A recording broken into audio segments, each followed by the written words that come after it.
There are three elements to reporting English learner services. First is the course section. You have to identify the education service code in the course section record. The student course section, you have to have a student enrolled in that course section with the education service code populated.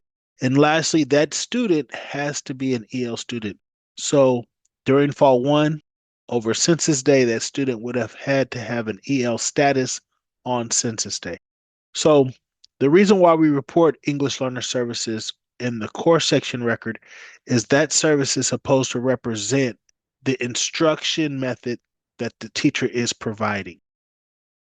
The teachers can be authorized to provide a number of EL support, but that model that they're using for that particular course and for those students in that course is what is to be reported. And so going along with the instruction or the different other elements of instruction is the education service code. And then, of course, reported in fall one is the student's language of instruction program records. The LIP records, they are not represented in fall two. They do not show up on the reports. However, we know holistically they are part of the instruction provided to students. And lastly, you do need ownership of these students. So the student has to be enrolled at a school in your LEA to report those services. So here we have a screenshot of the course section, and we are highlighting the education service code. There are 6 different education service codes. They will show up on your reports with a hierarchy.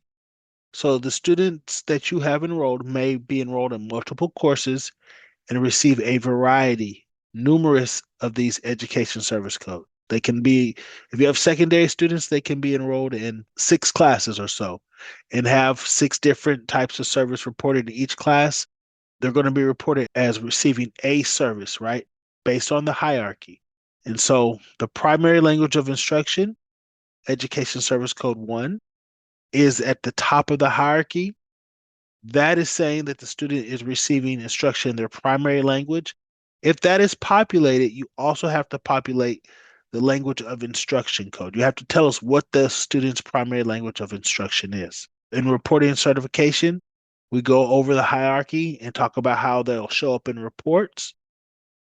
But other things to note about the education service code and your EL services is all EL students must have at least one education service code course populated. So you cannot have a student receiving no services without acknowledgement. So if you look at the screenshot, you can see no English learner services code 5. That must be reported if you have an EL student enrolled in the course. The education service code is an optional field. It's intended for those courses that have EL students. Some courses will not have a single EL student and it does not have to be populated. However, if there is a single EL student in the course, you must populate the education service code field for that course. So here we have a list of each of the education services 1 through 6. So you can see education service code 1, primary language of instruction and designated and integrated English language development instruction. Education Service Code 2, designated ELD instruction only. Education Service Code 3, integrated ELD instruction only. Education Service Code 4, designated and integrated ELD instruction, but not primary language of instruction. Education Service Code 5, no English learner services. And Education Code 6, other English learner services. So no English learner services, Education Service Code 5 would be appropriate when you have a student who is opting out. They've been identified as an English learner, but the parent has opted out of services. Education Service Code 4 is a combination of 2 and 3. So this will be identified in a number of ways.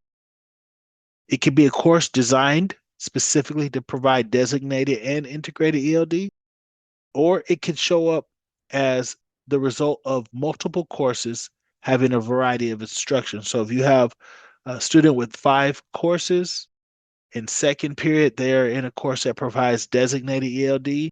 In fifth period, they're in a course that provides integrated ELD.